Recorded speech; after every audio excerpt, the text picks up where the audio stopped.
Okay, Willem, so this is where your problem is. There are 3 cracks on the ceiling face. Come here, Rich. Just hold the swing valve open. You've got a crack over there, and there on your ceiling face. Those clowns, and that's the only word I can use for them, that say on the forums and all of that you must just turn the boost up, and they've got absolutely no idea what they're talking about. That's the reason they have a day job. Anyway, that crack there basically runs all the way across into the housing. Sorry, this thing's moving around here. Just hold this up.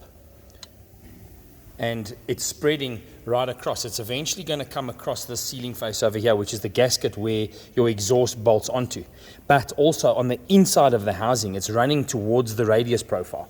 On a different housing, you've got a radius profile. That's a radius profile there on the inside of the housing. That marries up to that radius profile there on the blade. Now, as soon as that cracks, the housing warps. So they'll pull away from each other, those 2 cracks, and then your blade is going to touch that side of the cracked surface on the inside of that the turbine housing. So that's the biggest risk you have. You cannot use this turbine housing. That is the biggest issue. With regards to the journal bearing change of the ball bearing cartridge, it's like saying, let's change the indicator because that's what's going to fix your puncture, your flat tire. Sorry to say, but the guys are totally uneducated. They misled. They've got no idea what they're talking about when it comes to turbochargers. I'm talking about TurboTech or whatever the company is that you mentioned to me that said they want to change your bearing system from ball bearing to journal bearing. This turbo is a ball bearing turbo from Garrett. They put this onto the car in original format for a reason.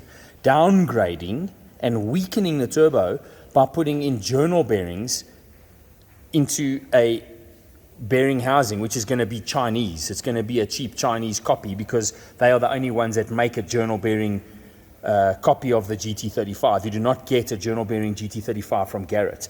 By doing that, you're downgrading your turbo, and I don't see how that is going to fix the only problem that this turbo has, which is a cracked housing. So I would recommend that you steer clear from people that have got no idea what they're talking about.